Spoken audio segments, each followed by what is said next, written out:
Hi అండి. మీరు బాగున్నారా? మేము బాగున్నామండి. ఈరోజు చూస్తున్నారుగా క్యాలీఫ్లవర్ అండి. క్యాలీఫ్లవర్‌తో గోపి ఫ్రైడ్ రైస్ చేయబోతున్నానండి. ఇదిగోండి కాలీఫ్లవరు నేనొచ్చేసి ఇది అర కేజీ తీసుకున్నానండి. అర కేజీ కాలీఫ్లవర్ తీసుకొని శుభ్రంగా వేడి నీళ్ళల్లో కడుక్కొని, ఇదిగోండి చిన్న చిన్న పీసెస్ మరీ చిన్నయి గాదు, మరీ పెద్దయి గాదండి. మోయనంగా ఇలా కట్ జేసుకొని, వేడి నీళ్ళల్లో కడుక్కొని శుభ్రంగా నేను పక్కన బెట్టుకున్నానండి. బేషన్ తీసుకొని దాంట్లో ఇయన్నీ యేసుకోవాలండి ఫస్టు. చేసుకొని ఇదిగోండి 2 స్పూన్ల కారం. కారం మీ ఇష్టం అండి. తినేటట్టయితే ఎక్కువేసుకోవచ్చు. నేనైతే మోయనంగేస్తున్నా. 2 స్పూన్ల కారం. ఒక స్పూను ఈ స్పూన్‌తో సాల్ట్ ఒక స్పూను. కొంచెం జీలకర్ర అండి. ఒక స్పూను జీలకర్ర. ఒక చిన్న కప్పుతో మొక్కజొన్న కండ పిండండి. బియ్యపిండి ఉన్నా బియ్యపిండి యేసుకోవచ్చండి. మొక్కజొన్న కండ పిండి ఉన్నా మొక్కజొన్న కండ ఒక కప్పండి. కొంచెం శనగపిండండి. అర స్పూను శనగపిండి. ఇలా యేసుకొని బాగా కలుపుకోవాలండి. ఒక స్పూను అల్లం వెల్లి పేస్ట్ అండి. నేను చేత్తోనే యేస్తున్నానండి. మీరు కావాలంటే నార్మల్‌గా స్పూన్‌తో గూడా యేసుకోవచ్చండి. ఇదంతా ఇలా బాగా కలుపుకొని ఇదంతా పట్టాలండి ఫస్ట్ ఇప్పుడు. కొంచెం కలరండి. కొంచెం ఎంత ఒక చిటికుడు కలరు. ఇప్పుడు బాగా కలిపేసుకోవాలి మనం. లైట్‌గా వాటర్ పోసుకోవాలండి. కొంచెం లైట్‌గా ఎంత ఒక్క చిటుకు వాటర్ పోసుకొని అట్లా. సరిపోయిద్దండి. చాలు. చూడండి.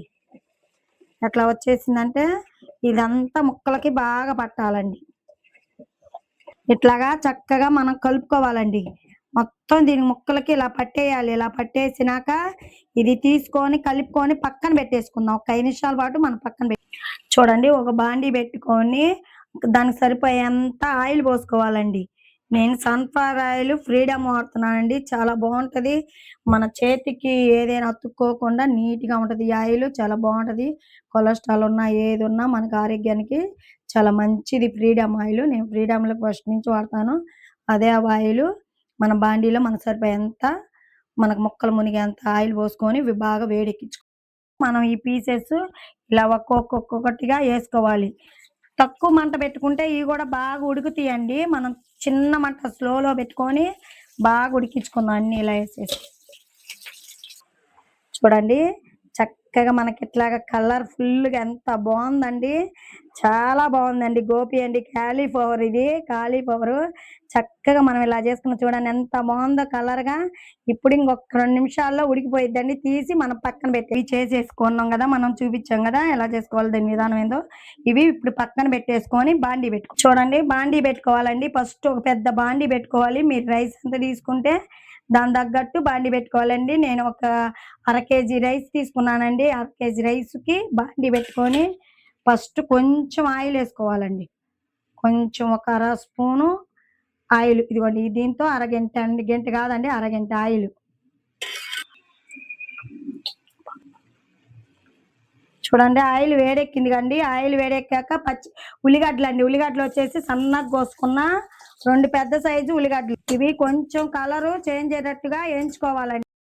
స్పూను ఉల్లిగడ్డలు మగ్గాయండి. ఒక స్పూన్ అల్లం వెల్లి పేస్టు. ఒక స్పూను జీలకర్ర. ఒక స్పూను ధనియాల పొడి అండి. ఇంట్లోనే తయారు చేసిన పొడి ధనియాల పొడి మగ్గాలండి ఇప్పుడు.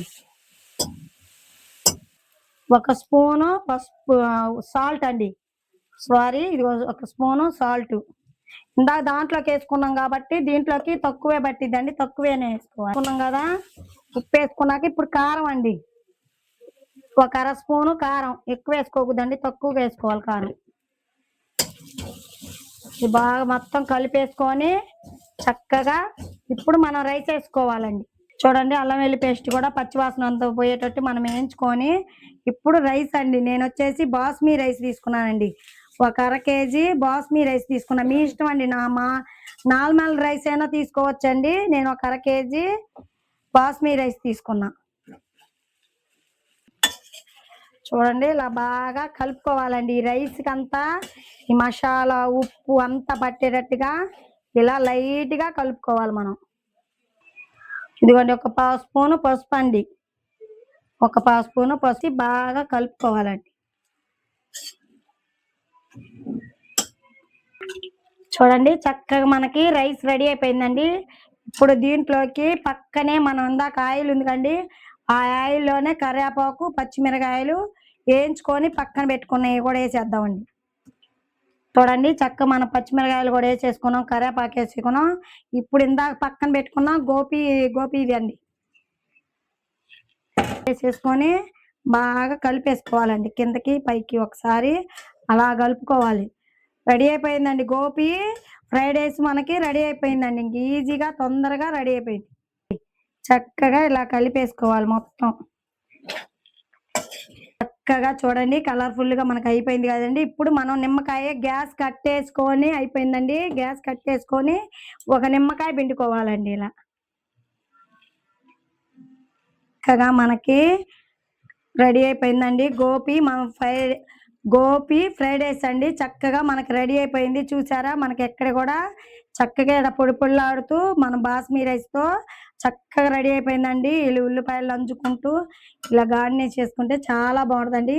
దీనికి ఇంగ బాయ్ అండి అందరికి. బాయ్ అండి. మా ఛానెల్ సబ్స్క్రైబ్ చేసుకోండి. లైక్ ఇవ్వండి, షేర్ చేయండి. పక్కనున్న బెల్ బటన్ నొక్కండి. కామెంట్ బాక్స్‌లో ఒక కామెంట్ పెట్టడం మాత్రం మర్చిపోమాకండి. చూసారా? చక్కగా అయిపోయిందండి.